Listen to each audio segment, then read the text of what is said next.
terkait dengan Permendikdas nomor 8 tahun 2026 maupun surat edaran Pak Menteri nomor 6 tahun 2026 yang sudah kami sampaikan ke beberapa satuan pendidikan maupun kepala dinas yang hadir atau di beberapa mitra kami juga sudah kami sampaikan beberapa perubahan penggunaan alokasi dana BOS.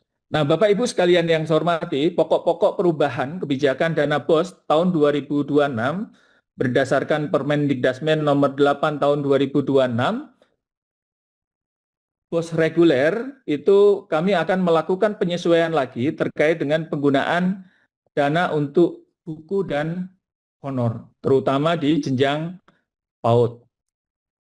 Penguatan atau penggunaan dana untuk implementasi pemanfaatan papan interaktif digital. Tadi juga sampaikan Bu Sekjen juga, kami menambahkan penekanan terkait dengan penguatan penggunaan dana terkait dengan pelatihan atau pemanfaatan papan interaktif digital. Yang ketiga, terkait dengan fleksibilitas pemanfaatan dana khususnya di wilayah bencana di Aceh, Sumatera Barat, dan Sumatera Utara terkait dengan penggunaan dana BOS, entah itu dipakai untuk mobiler, perawatan, penataan lingkungan, dan lain sebagainya. Dan kami juga mengatur terkait dengan pemanfaatan sisa dana pada sekolah-sekolah yang merger, terutama di SD. Jadi di SD yang merger, maka bisa nanti pemanfaatannya seperti apa, sisa sekolah-sekolah yang merger nanti kita bisa diskusikan lebih lanjut. Nah, yang kedua terkait dengan BOS afirmasi. BOS afirmasi ini ada peruntukan yang kita tuangkan di dalam Permendikdasmen terkait dengan fasilitas transport murid maupun guru untuk mengakses satuan pendidikan. Dan BOS kinerja terbaik yang dulu digunakan untuk pelatihan pembelajaran mendalam KA dan coding, maka perubahan di tahun 2026 kami stressing terkait dengan penguatan literasi, pelatihan pembelajaran di satuan pendidikan, dan pengelolaan satuan pendidikan. Lanjut. Bapak Ibu yang kami hormati, tadi sudah saya sampaikan terkait dengan perubahan presentasi terkait dengan buku dan honor. Untuk yang sebelumnya di PAUD itu penggunaan bukunya minimal 10%. Di tahun 2026 ini kami lakukan perubahan khusus untuk jenjang PAUD, yang lain tetap sama 10%. Minimal untuk pembelian buku atau pengembangan perpustakaan khusus untuk PAUD di tahun 2026 ini kami turunkan menjadi minimalnya adalah 5%, yang lainnya tetap. Untuk pembayaran honor khusus untuk satuan pendidikan tahun lalu itu kalau negeri 20%, swasta 40%, tahun ini khusus untuk PAUD itu negeri maupun swasta sama, jadi 40%. Tapi kalau yang lain masih sama menggunakan aturan yang seperti tahun 2025.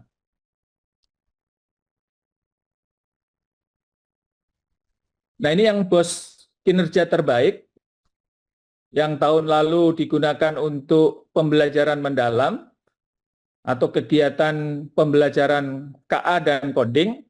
Tahun ini Bapak Ibu sekalian khusus untuk BOS kinerja sekolah terbaik digunakan untuk satu, penguatan literasi dan numerasi. Kegiatannya seperti apa? Monggo silahkan nanti sekolah bisa membuat rancangan program bagaimana penguatan literasi numerasi bagi sekolah yang menerima BOS kinerja. Yang kedua, itu adalah sekolah bisa merancang bagaimana penguatan implementasi program digitalisasi pembelajaran. Entah itu pelatihan, entah itu mengundang narasumber untuk penguatan implementasi pembelajaran. Yang ketiga itu adalah penguatan tata kelola satuan pendidikan. Jadi bagi Bapak Ibu yang menerima BOS kinerja terbaik, maka peruntukannya tiga ini. Kalau kemarin digunakan untuk pelatihan, maka tahun 2026 kita gunakan untuk literasi, numerasi, penguatan papan atau implementasi pembelajaran digital, dan penguatan tata kelola satuan pendidikan. Untuk BOS afirmasi, tadi sudah saya sampaikan. Untuk BOS afirmasi, bagi sekolah-sekolah yang menerima BOS afirmasi, maka bisa diperuntukkan untuk menambah atau memfasilitasi transport murid maupun guru, serta sanitasi atau penyediaan sarana air bersih di sekolah-sekolah yang belum mempunyai fasilitas sanitasi. Atau bisa digunakan untuk penguatan mutu pendidikan, misalkan pelatihan, layanan pojok baca, dan kegiatan pembelajaran ekstrakurikuler yang ditetapkan oleh satuan pendidikan masing-masing. Bapak dan Ibu sekalian yang kami hormati, kebijakan selanjutnya terkait dengan penggunaan dana BOS tahun 2026, itu kami atau kementerian sudah mengeluarkan surat edaran. Yang pertama adalah pemberian relaksasi dana BOS dapat digunakan untuk membayar honor GTK, termasuk ASN paruh waktu untuk menjaga keberlangsungan pembelajaran. Tapi tadi sudah disebutkan oleh Pak Dirjen, oleh Bu Dirjen, oleh Bu Sekjen, ini tidak mandatori. Jadi bagi daerah yang ingin melakukan atau menggunakan dana BOS untuk pembayaran honor paruh waktu, maka perlu ada surat permintaan ke kami atau ke Pak Menteri. Nanti akan kami keluarkan surat relaksasi untuk penggunaan honor bagi P3K paruh waktu. Dan ini sifatnya terbatas bagi pemerintah daerah yang tahun 2025 sudah mengusulkan ke kami untuk relaksasi tahun 2026, sebelum surat edaran keluar, maka harus mengusulkan kembali. Nah, ini ada beberapa catatan-catatan yang di bawah, miskonsepsi yang perlu kami sampaikan. Setelah relaksasi, kami menerima atau ada yang mengusulkan kembali ke kami 20 kabupaten kota, sudah kami lakukan verbal 16, dan sudah kami tanda tangani untuk kami keluarkan surat relaksasinya itu ada 10, dan Pemda yang mengusulkan kembali itu ada 11. Nanti Bapak Ibu sekalian yang perlu terkait dengan relaksasi untuk segera mengusulkan ke kami terkait dengan penggunaan dana BOS untuk honor P3K paruh waktu. Selanjutnya, Bapak Ibu sekalian yang saya hormati, ini adalah tata cara bagaimana teman-teman Pemda untuk mengusulkan relaksasi pembayaran honor dana BOS untuk P3K paruh waktu. Langkah pertama, Pemda menyiapkan surat permohonan ke kami. Kemarin juga banyak yang Pemda yang sudah mengusulkan ke kami atau mengirim surat, tapi belum dilengkapi analisis kebutuhan, termasuk sekolah-sekolah mana yang punya P3K paruh waktu, berapa jumlahnya, berapa sekolah yang sudah punya atau P3K paruh waktunya terima tunjangan kinerja, maka itu harus dihilangkan, tidak termasuk kita bayarkan honornya melalui BOS satuan pendidikan atau bantuan operasional satuan pendidikan. Langkah yang kedua nanti Pemda melakukan analisis, langkah ketiga nanti surat ditandatangani dan nanti disubmit ke laman yang sudah kami siapkan. Bapak Ibu mohon nanti lamannya ini juga dicek lagi teman-teman. Nanti langkah kelima menunggu surat balasan atau surat akan dikirim melalui kontak person yang dicantumkan dalam surat pengusulan yang disampaikan oleh Bapak Ibu sekalian. Bapak Ibu sekalian yang saya hormati, tadi juga banyak miskonsepsi di lapangan. Tadi sudah disampaikan oleh Pak Dirjen, Bu Dirjen, dan Bu Sekjen bahwa surat edaran Mendikdasmen nomor 6 tahun 2026 ini sifatnya terbatas, hanya berlaku di tahun 2026. Yang kemarin tahun 2025 kami keluarkan, itu juga tidak otomatis. Yang sudah kami keluarkan surat relaksasi akan berlaku untuk tahun 2026. Jadi Bapak Ibu yang sudah kami keluarkan relaksasi di tahun 2025 tetap mengusulkan kembali untuk relaksasi di tahun 2026. Jadi tetap mengusulkan kembali terkait dengan relaksasi penggunaan dana BOS untuk P3K paruh waktu. Kami mengeluarkan surat relaksasi tahun 2026 bukan berarti otomatis sampai tahun 2027.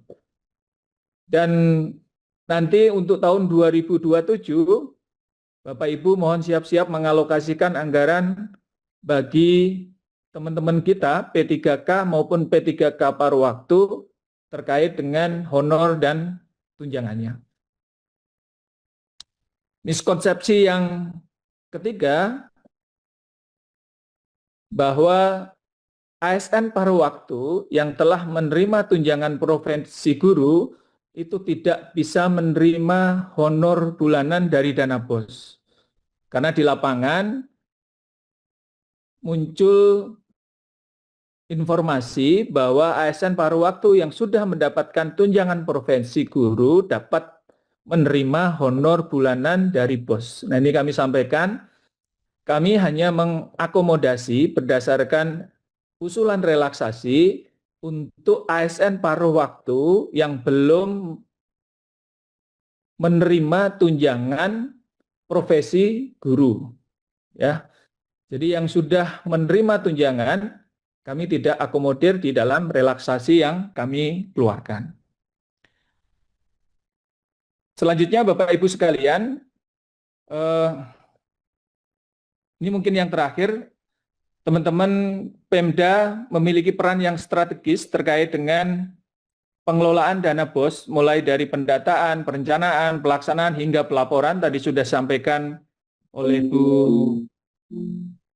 Bu Sekjen juga, oleh Pak Dirjen dan oleh Bu Dirjen. Kami mohon peran Pemda terkait dengan satu, keakuratan data, baik itu data siswa, data guru, data sarpras yang ada di satuan pendidikan. Dan Bapak Ibu sekalian yang saya hormati, sekolah membuat perencanaan melalui Arkas, dan kami mohon teman-teman kabupaten kota pastikan apa yang sudah disusun oleh satuan pendidikan itu sesuai dengan kebutuhan, dananya tidak habis hanya untuk operasional, tapi mengabaikan kualitas pembelajaran. Jadi teman-teman dari Dinas Pendidikan Kabupaten Kota mohon pada saat menyetujui dana yang diajukan melalui aplikasi atau Arkas, rencana kegiatan satuan pendidikan, mohon dicek kembali apakah kebutuhannya sudah sesuai dengan kebutuhan satuan pendidikan. Dan juga pemerintah daerah kami mohon untuk melakukan pembinaan dan pengawasan untuk penggunaan dana BOS yang ada di satuan pendidikan masing-masing.